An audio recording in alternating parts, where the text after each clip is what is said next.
How are you feeling today? Are you having a good day? How are you? What you been up to? Hey man. All those are sayings we say to each other and greeting. But we really want to know how people are doing? Or is that our passing greeting that we do?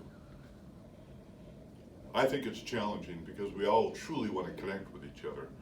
But sometimes it's challenging because if somebody says, yeah, not doing too good, do we really want to hear the rest of the details?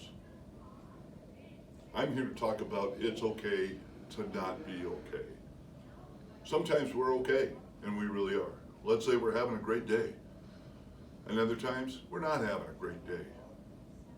What I'm encouraging people to do is to help release the stigma in conversation around mental health and how we're feeling. Is pull off the mask and show your vulnerability. And if you're hurting, sometimes let people know. Now, do we want to go around all the time saying, hey, I feel like crap today? Nobody wants to be surrounded by that. But what if we all knew that each other was just a little bit off? Doesn't that change an apathetic relationship into an empathetic one? And isn't empathy between each other the best form of connection? I believe so. Research indicates that connection is one of the number one things that's holding us back from mental health and being healthier. So all we have to do is make that connection. So what do we mean by that?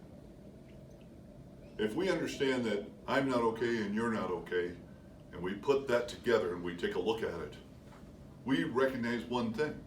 Sometimes we don't have the best of days, and we can actually hear what another person's saying. I encourage people to always reach out, but sometimes that awkward moment when it's time to ask how somebody is doing is challenging. How are you feeling? They start talking. Sometimes they don't want to talk. Sometimes they just rather not be around people. And that's good, but let them know that you'll be ready when they are ready to talk. And just say, here's my number, or here's a way to contact me. These could be neighbors, friends, family members. A lot of times we put ourselves in isolation because we don't want to hear. I've been there myself. I've been in a place where I didn't want anybody talking to me, touching me, saying hello, giving me a hug or anything. Handshakes were almost impossible, and fist pumps were barely possible. And I don't know if you've gone through this before too, but it's an isolated moment. You just don't want to be around anyone, and you want to just sulk and sit in there and not talk to anybody about how you feel. But I have found for myself, and I'm sure for others it would help, that it's better to reach out and let people see your true vulnerable sides. Let them see your vulnerability. Let them see who you are. Let them know that you're not okay right now. And they could use a friend by their side. People are willing to do that. They're willing to take the time to connect. And if they're asked to connect with somebody, just listen. We listen three ways. We listen to hear, we listen to see. Nonverbal communication accounts for 85% of the conversation. And we listen to feel, we're truly connected. When we're doing that, we truly connect and hear what that person's saying.